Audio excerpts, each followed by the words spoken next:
Hola, muy buenos días o buenas tardes.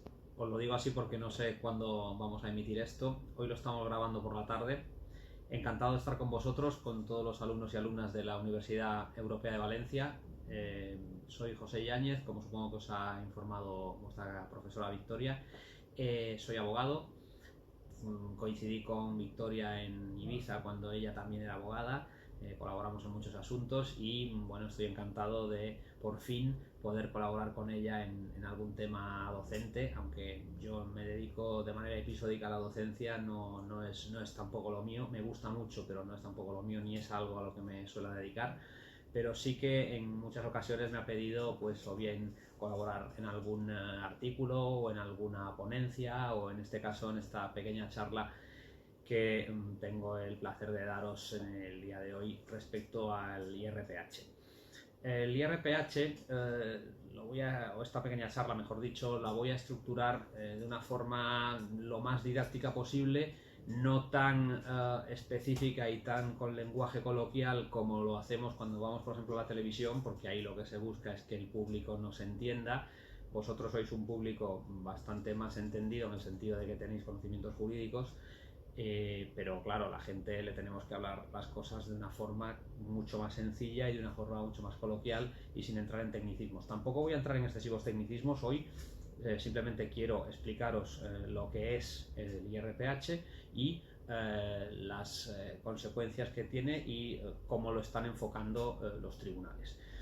Por tanto, voy a poner un momento el cronómetro para controlar más o menos el tiempo y lo voy a estructurar en cuatro puntos fundamentalmente: el concepto del RPH, la problemática que plantea, la manera de atacarlo en los tribunales, las acciones que se ejercitan y la normativa que le es de aplicación, y finalmente el tratamiento jurisprudencial, es decir, las soluciones que los juzgados y tribunales van dando a las diferentes acciones que se van interponiendo respecto a esta cláusula.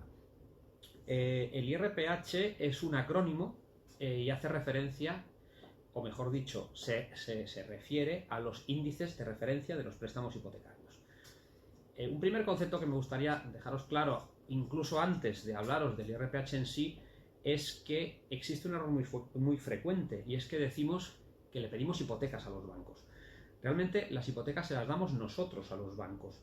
Nosotros compramos inmuebles, pedimos prestado, financiamos esa compra con un dinero que le pedimos prestado a los bancos, y los bancos, como garantía de devolución de este préstamo, nos condicionan la entrega de este préstamo a que nosotros constituyamos un derecho real de hipoteca sobre ese inmueble. Es decir, les damos nosotros una garantía de devolución del préstamo que nos da el banco sobre el inmueble que nosotros hemos comprado. Por tanto, más que hablar de hipotecas y de que estas cláusulas están en hipotecas, se debería hablar de préstamos con garantía hipotecaria, porque estas cláusulas donde están es en el préstamo con garantía hipotecaria. El IRPH no está en las hipotecas, sino en los préstamos que las contienen. Y lo segundo que me gustaría que supierais ya de antemano, aunque voy a hablar siempre de IRPH de manera genérica, es que no hay un único IRPH. A día de hoy ya sí, pero históricamente ha habido varios. Ha habido el IRPH cajas y el IRPH bancos, y el actual es el IRPH entidades. Evidentemente aún existen préstamos con garantía hipotecaria referenciados a IRPH cajas o IRPH bancos, porque hay gente, porque son préstamos de mucha duración, de 30, de 40 años, porque hay gente que pidió su préstamo a una caja que ya no existe, pero que ahora está pagando a un banco, a una fundación bancaria o a CaixaBank o a lo que sea, a la entidad sucesora de esa caja, pero que sí que estaba referenciada todavía al IRPF cajas, ¿no? Ya sabemos lo que es el IRPH, pero tenemos que ver ahora lo que es un índice de referencia. Pues es muy sencillo. En los préstamos existe un capital, que es la cantidad que la entidad financiera, la prestamista, le presta a su cliente, que es el prestatario, y hay un tipo de interés. Este tipo de interés puede ser fijo o puede ser variable. Cuando el tipo de interés es fijo, muy sencillo, hay un 4%, un 2%, un 3%, la cantidad que sea, o el porcentaje que sea, mejor dicho, a lo largo de toda la duración del préstamo. Pero cuando el tipo de interés es variable, el prestamista, en este caso la entidad financiera, necesita tener una forma de calcular el tipo de interés aplicable en cada revisión de las cuotas de devolución del préstamo. Y esto se suele hacer mediante un índice de referencia, por ejemplo el Euribor o por ejemplo el IRPH. Y en ocasiones también con un diferencial, que es una cantidad fija que también se pacta. Por eso todos habréis oído, tengo un préstamo con garantía hipotecaria, la gente dice, como os explicaba antes, tengo una hipoteca a Euribor más un punto, Euribor más 2 puntos, pues lo que sea. Eso es el diferencial, esos 2 puntos, ese punto, ese medio punto adicional al índice de referencia. Los índices de referencia que hay en España, muy resumidamente, son el Euribor, que es el tipo al que el Banco Central Europeo presta el dinero a los bancos de los diferentes países, y luego el IRPH también, que como os decía, ha habido el IRPH cajas, el IRPH bancos y el que queda es el entidades, y alguno más, el MIBOR, pero que es hasta hace ya 20 años que no se funciona con él, pero evidentemente puede haber todavía algún préstamo vigente. Y bueno, no voy a detenerme en ellos porque tenemos apenas media horita y no me va a dar tiempo a detenerme en estos otros índices de referencia, además de que se escapan al objeto de esta breve charla. Muy brevemente, por si os interesa leerlo, aunque es una normativa bastante tediosa, los índices de referencia bancarios se regulan por una orden del Ministerio de Economía y Hacienda, que es la 2899 de 2011 de 28 de octubre de transparencia y protección del cliente de servicios bancarios. Tengo aquí la pantalla y voy usándolo a modo de chuleta, no me lo sé de memoria. Y se está desarrollada por la circular del Banco de España de 5/2012 de 27 de junio. Estas disposiciones modificaron y sustituyeron a la orden de 5 de mayo del 94 de la circular 8/90 de 7 de septiembre. Bien, ya sabemos lo que significa IRPH y que es un tipo de índice de referencia. Lo que es un índice de referencia y también dónde está regulado. Pasamos ahora a la problemática que plantea el IRPH. Como sabéis o como recordaréis, a principios de este siglo, a principios del siglo XXI, en torno al 2005-2006, se produjo una crisis muy importante por el estallido de la llamada burbuja inmobiliaria. Y a partir de ahí, a partir de entonces, pues como consecuencia del aumento de las ejecuciones hipotecarias, de los mal llamados desahucios, porque el desahucio es otra cosa, pero bueno, de las desposesiones de viviendas por parte sobre todo de bancos a particulares, pues empezó a impulsarse mucho toda una normativa de transparencia y protección a los clientes de entidades financieras, ¿no?, a la que antes he hecho referencia. Y hubo y hay muchos problemas en cuanto al índice de referencia de los préstamos. ¿Cuál era el problema general? Pues dependiendo del índice utilizado, se pagaba más o se pagaba menos de cuota. Claro, esto puede parecer un abuso, pero también tenemos que tener en cuenta que los préstamos con garantía hipotecaria son contratos a muy largo plazo, a 30, 40 años. Entonces, están sujetos a no ya a fluctuaciones, sino a toda una serie de cuestiones que se suceden durante décadas y que son, pues prácticamente, o sin prácticamente, son totalmente imprevisibles y totalmente incontrolables por desconocidas, porque un préstamo que nos dan en el año 2002, nadie contaba con que nos íbamos a encontrar con la burbuja inmobiliaria, con el COVID, con la invasión de Ucrania, con, en fin, todas estas maravillas que estamos, por desgracia, padeciendo en los felices años 20, que la verdad, a ver si se acaban pronto. Pero bueno, si es verdad que esta a largo plazo, pues hay momentos buenos y malos para ambas partes. Es cierto que en ocasiones el cliente no era adecuadamente informado de lo que estaba firmando, o tampoco se indicaba de manera clara las consecuencias del régimen jurídico y económico del posible cambio de los índices de referencia. Esto ya lo dice el Supremo en 2013, una sentencia de 2013. Y sobre todo, lo que resulta más polémico en el IRPH es que, al ser un índice medio de los préstamos que conceden los propios bancos tienen capacidad para más o menos manipularlo. Por varios motivos, porque ellos aquí se lo guisan y se lo comen, pero fundamentalmente porque no se hace una media ponderada, sino una media simple. Es decir, no se tiene en cuenta el peso de las entidades en el mercado, se hace una media de los tipos a los cuales toda la banca concede los préstamos, pero sin tener en cuenta su exposición al mercado. Todos conocéis entidades como CaixaBank, como el BBVA o como Santander, que tienen prácticamente copado el mercado en España. Pero hay otras, como Banco Xavi, que es una entidad marroquí, o como el Banco Pichincha, que es una entidad ecuatoriana, que también conceden préstamos en España, porque también tienen banco en España. ¿Qué ocurre? Que a la hora de calcular el IRPH, como se sigue una media simple y no ponderada, si Santander, por ejemplo, presta, estos son datos a título de ejemplo, no son los datos reales, presta 150.000 millones de euros en un año a una media del 2%, pues Pichincha a lo mejor presta solo 50 millones, pero a una media del 6%. Entonces, una media ponderada nos daría un 1,8, que sería el interés real. Pero al ser simple se ponen a la misma altura los dos, sin tener en cuenta las respectivas cuotas de mercado. Y la media que nos sale es mucho más alta. Es como si hacemos la media de las retribuciones de los futbolistas de primera división. Pues teníamos a las grandes estrellas y también tenemos a los juveniles recién pasados a profesionales. Un ejemplo que no es exactamente lo mismo, pero para que lo veáis.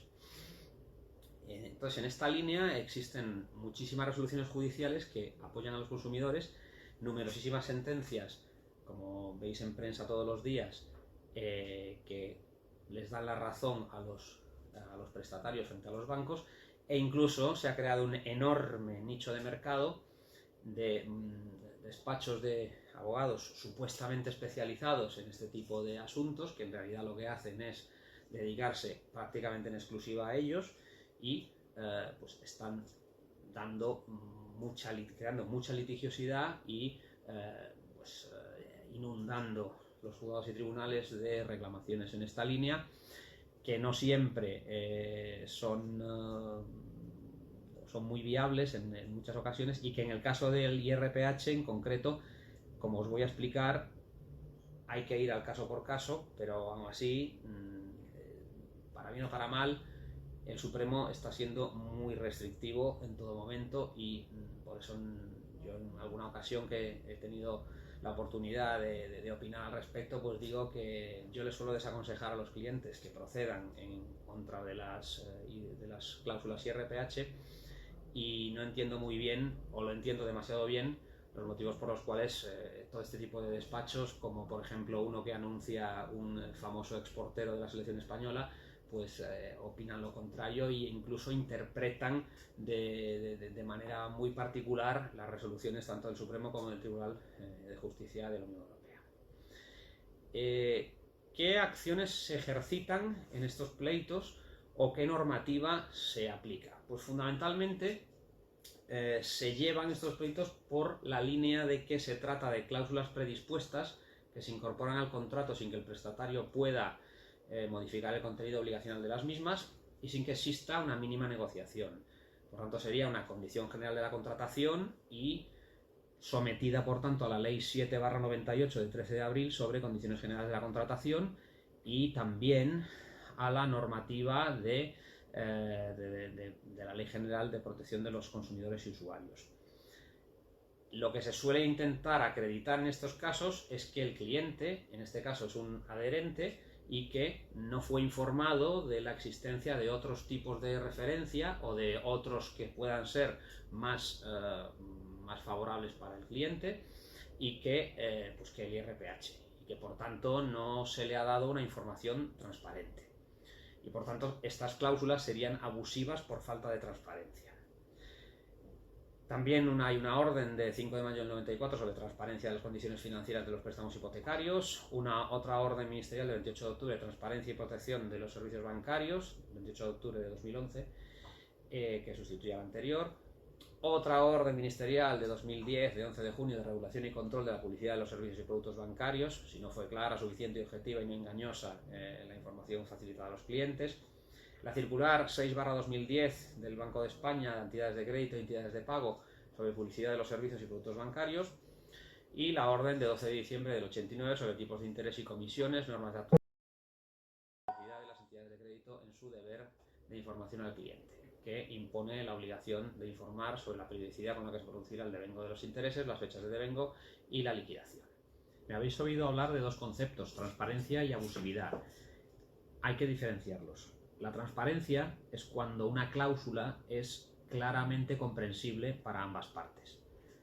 O en este caso, ya que es una cláusula de adhesión para el prestatario, que es el que se adhiere a este tipo de cláusulas, que están incorporadas ya en el contrato. La abusividad es una cláusula abusiva es aquella que impide el equilibrio entre las partes o introduce el desequilibrio. Es decir, una cláusula puede ser transparente, pero puede ser abusiva. Un ejemplo absurdo.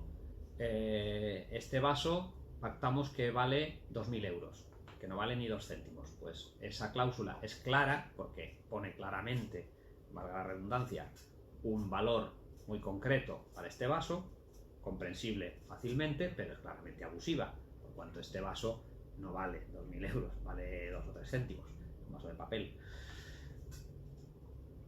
¿Y qué se suele solicitar en estos procedimientos? Pues o bien la modificación de dicha cláusula, su sustitución por el Euribor, o en algún caso, y se ha concedido, la desaparición de la misma, lo cual, pues, técnicamente es un aparente disparate de proporciones cósmicas en el sentido de que convierte el préstamo en un contrato gratuito, cuando no lo es, esencialmente. Además es que, si nos ponemos muy técnicos, podría decirse que un préstamo sin interés es un préstamo nulo, pues por lo cual si nos cargamos el préstamo nos encontramos en un supuesto de resolución del contrato, devolución de prestaciones y todavía el cliente tiene que devolver la casa.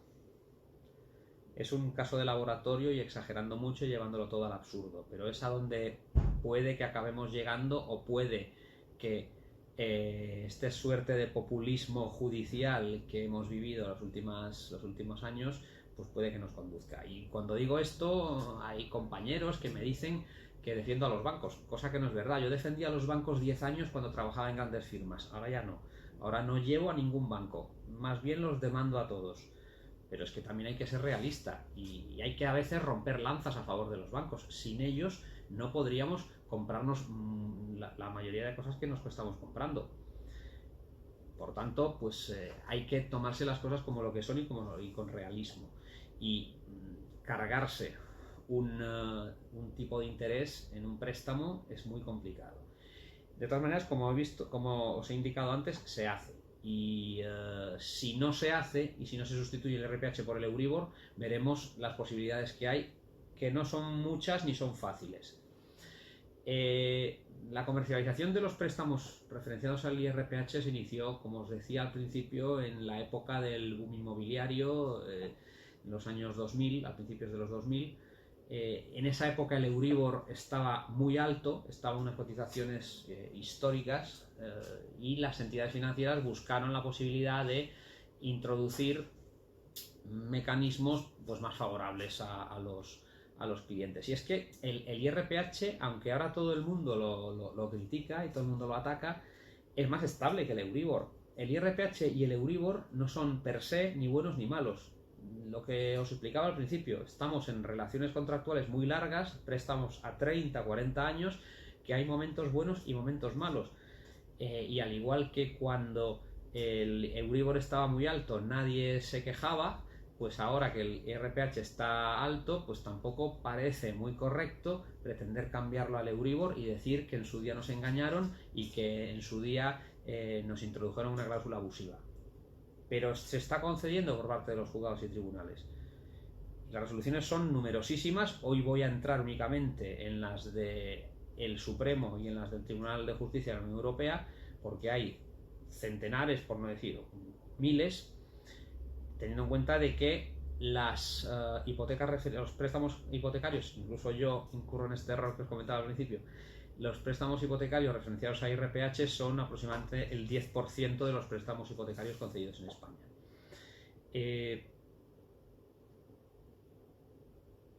Lo que unifica doctrina es el Supremo, y el problema es que para que un asunto llegue al Supremo pasan años. ¿Por qué? Pues porque primero hay que pasar por el juzgado de primera instancia, después por la audiencia provincial y finalmente llega al Supremo.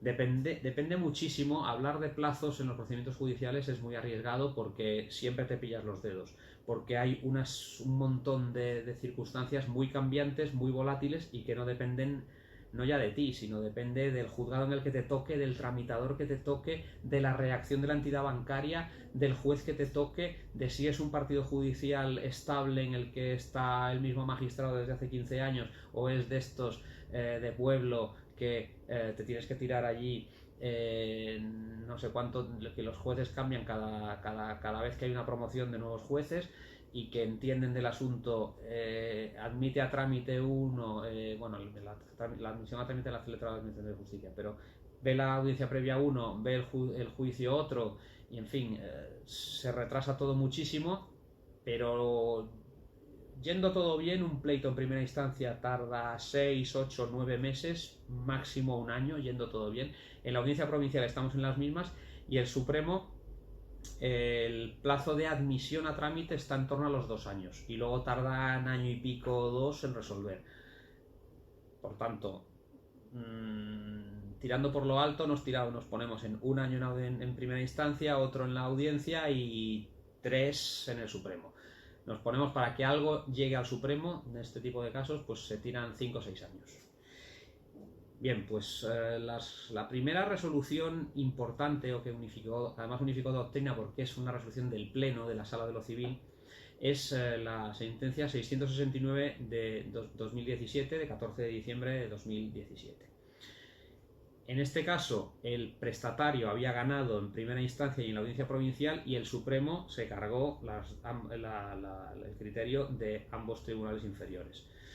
Y confirmando el criterio de que el IRPH no es abusivo. Repito, por mucho que digan la prensa, las asociaciones de consumidores, a su fin, y voy a decir nombres, Arriaga Asociados y todo este tipo de gente que se dedican a esto y que les interesa vender que hay otras posibilidades y que se gana y que van a recuperar lo cobrado de más, como si esto fueran cláusulas suelo, en fin, una serie de cosas que yo comprendo desde la publicidad y desde el intentar hacer negocio, muy legítimo, y vender un trabajo normalmente bien hecho a los clientes, pero que, insisto, el Supremo viene diciendo ya desde 2017 que el IRPH no es abusivo.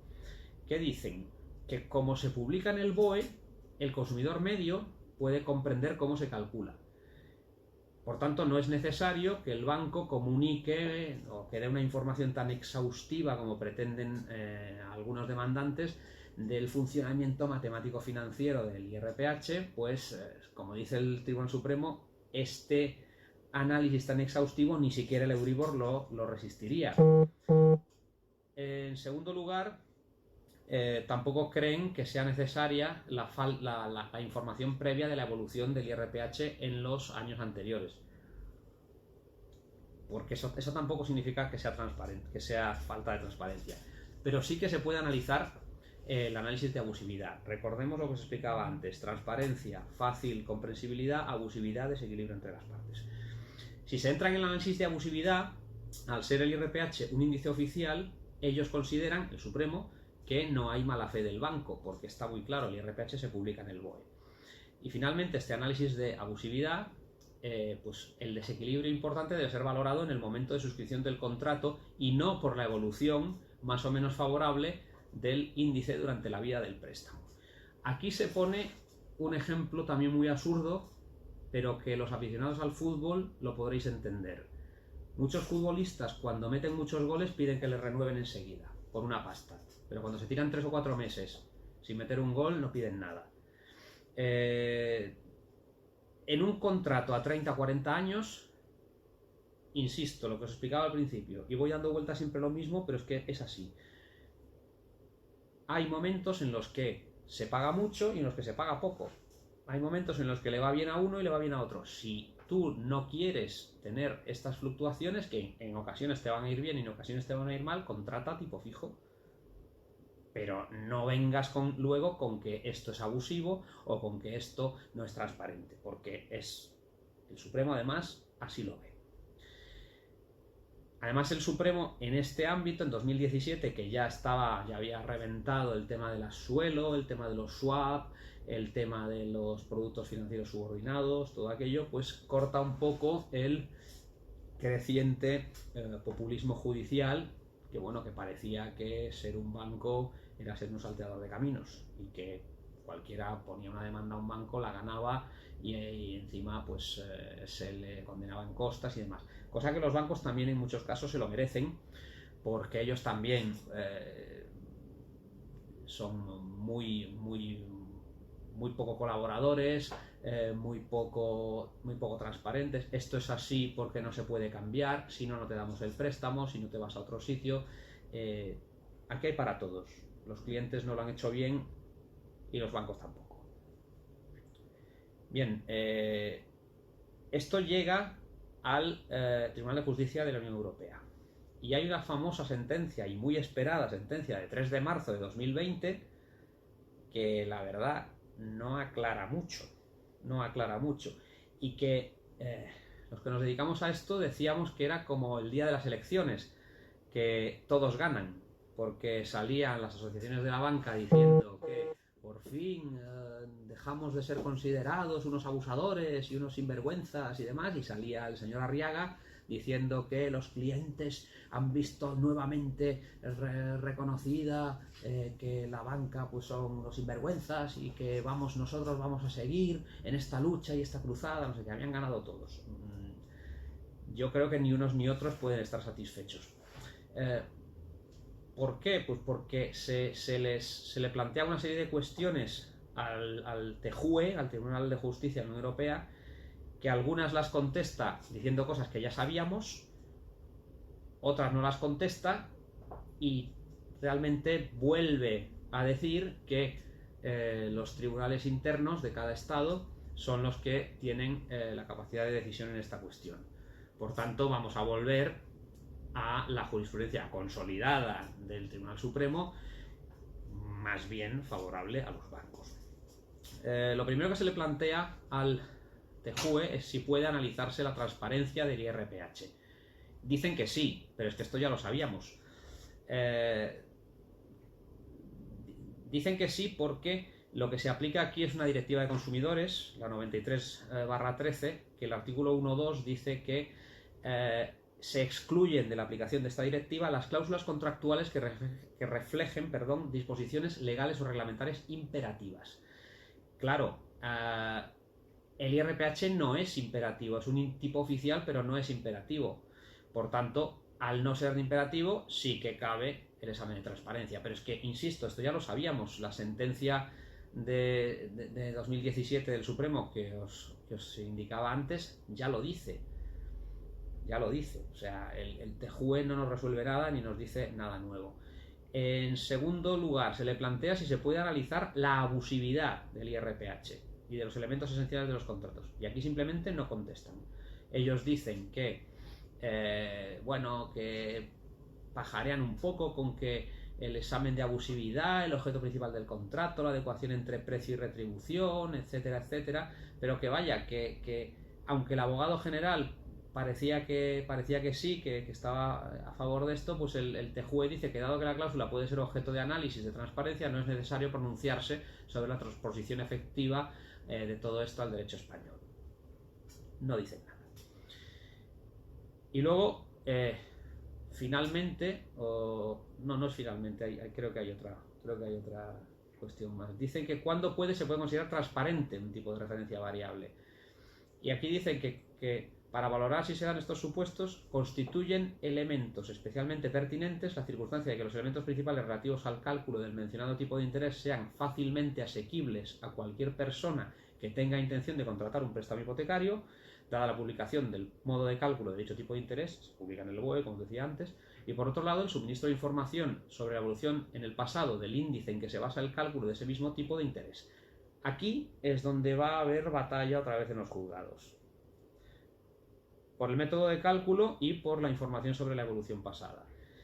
Yo creo que al ser un tipo oficial que se publica en el BOE, pues no sé hasta qué punto alguien que sea una persona normalmente informada y razonablemente atenta pueda haber consultado todo este tipo de publicaciones, la actual y las publicaciones pasadas, porque en Google las puedes conseguir y compararlas. O sea, yo no veo que sea muy difícil. Por tanto, sigo viendo complicado atacar este tipo de cláusulas. Y luego viene el último punto. Pongámonos que todo ha ido bien, que o por falta de transparencia y o por abusividad, como dice la prensa, tumban esta cláusula. Que lo de tumbar algo y avalarlo me hace mucha gracia, pero bueno, no me gustan ninguna de las expresiones. Pero pongámonos en que se tumba esta cláusula. ¿Cuál es la consecuencia? Pues claro, lo que explicaba antes, dejar un contrato de préstamo sin tipo de interés lo convierte en un contrato gratuito, que no lo es. Entonces, pues lo que se le pregunta es si se puede poner un índice sustitutorio, como por ejemplo el Euribor. Y bueno, ellos no contemplan la posibilidad que plantea el juez español, que les elevó la cuestión, de obligar solo a la devolución de capital sin interés, es decir, de convertir el préstamo en un negocio gratuito. Y lo que admite es que al examinar si el RPH es transparente, pues no cabe hablar de examen de abusividad y el método de cálculo es objetivamente transparente, por lo que no cabe la anulación del interés subsistiendo el préstamo. Por tanto, dice que no cabe convertir el préstamo en gratuito, dice que se podría sustituir, pero no dice cómo. Por lo tanto, volvemos otra vez a los juzgados internos, a los tribunales internos de cada país, ¿no?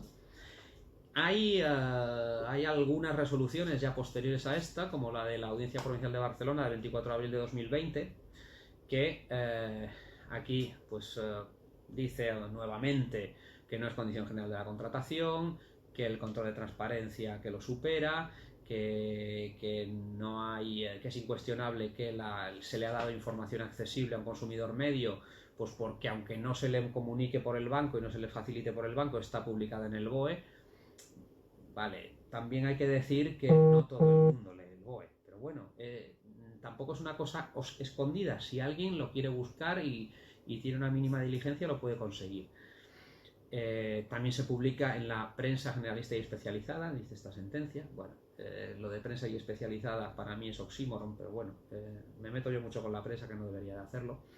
Y luego la eventual falta de transparencia de una cláusula no determina automáticamente su abusividad. Es decir, porque no sea transparente no significa que introduzca desequilibrios. Bien, la sentencia dice que la comparación tampoco debe de hacerse exclusivamente con el Euribor, sino también con otras, como el diferencial que ofrecían otras entidades financieras, y que los jueces no pueden eludir el cumplimiento de una norma supletoria.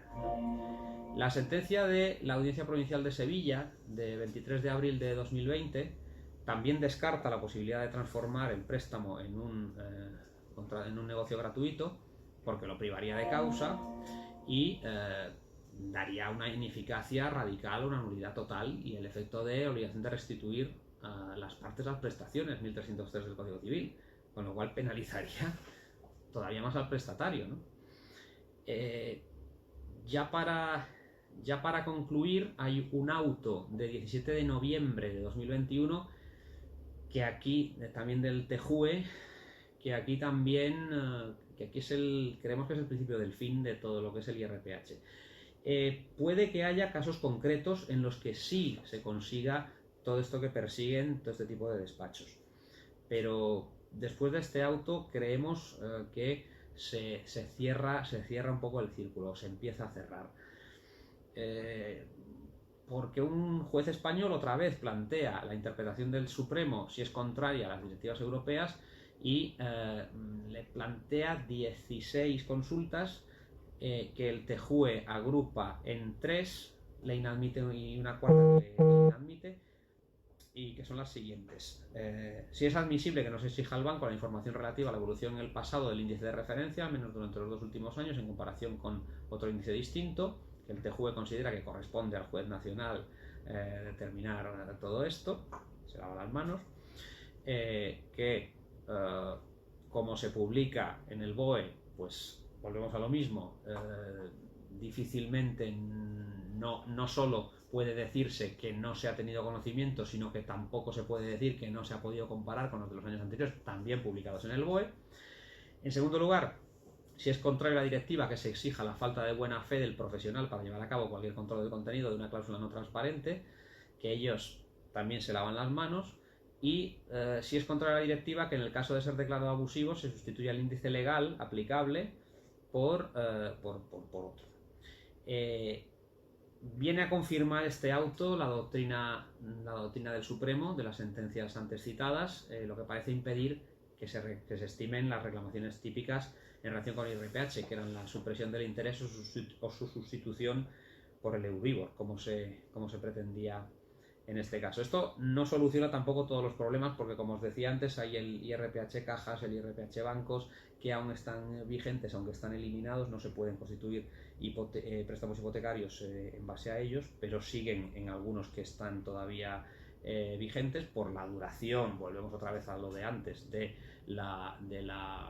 este tipo de relaciones contractuales y bueno, parece que el círculo se cierra y que a medio plazo se van a terminar los procedimientos pendientes. Siguen saliendo sentencias de primera instancia, incluso de alguna audiencia, como dice la prensa, tumbando el IRPH. Pero van a llegar al Supremo. Los bancos lo van a pelear hasta el final porque saben que el Supremo, o hay algún cambio legislativo o cualquier historia, o el Supremo va a seguir fallando como viene fallando desde 2017. Entonces yo creo que lo aconsejable es estar a caso por caso, porque hay determinados supuestos en los que sí se podría conseguir, pues porque ha habido, pues yo que sé, algún tipo de cesión de contrato, algún tipo de cosa más enrevesada, pero en la práctica totalidad de los supuestos de personas que han comprado una vivienda con un préstamo de estos, con un IRPH, pues porque a lo mejor en su momento estaba más barato que el Euribor, que ahora está más caro, pues simplemente en aquel entonces estaba más barato, ahora está más caro, estaba en el BOE y lo está. Poca falta de transparencia y poca falta de abusividad. Y luego además, desde 2019, que como sabéis hay la ley de crédito inmobiliario, pues todo esto, aunque ha hecho extremadamente farragosos la constitución de los préstamos, la firma de los préstamos con garantía hipotecaria, pues también sí que ha dado muchísimas garantías, algunas de ellas excesivas. Como sabéis, se hace un acta previa, la gente va al notario previamente a la firma de la escritura de hipoteca, el notario les hace una especie de examen en el cual se ve claramente si saben o no saben, si entienden o no entienden, si ven lo que van a firmar y lo que no van a firmar. Todo este tipo de procedimientos que han inundado los tribunales con más o menos razón, pero con mucho éxito para muchas partes, y no solo de IRPH, sino de toda lo que son las cláusulas abusivas bancarias, pues a medio plazo van a ir desapareciendo. Han sido pues un boom como muchos otros, y ahora viene pues a medio plazo viene el crack de todo este tipo de procedimientos en base a cláusulas abusivas bancarias. Me hubiera gustado mucho poder abrir un pequeño coloquio con vosotros, pero como es una simple grabación, pues a lo mejor a futuro podemos tener la ocasión de vernos y de tener una charla presencial de este o de cualquier otro tipo de cuestiones que podáis ser de vuestro interés. Si os apetece tener el guión que me preparé para esta ponencia, si tenéis algo que queráis consultarme, si os puedo ayudar en cualquier cosa, Victoria tiene mi correo, me pasáis un email y estaré encantado de poder ayudaros a cualquiera de vosotros o vosotras. Muchas gracias y encantado de estar con vosotros. Un saludo.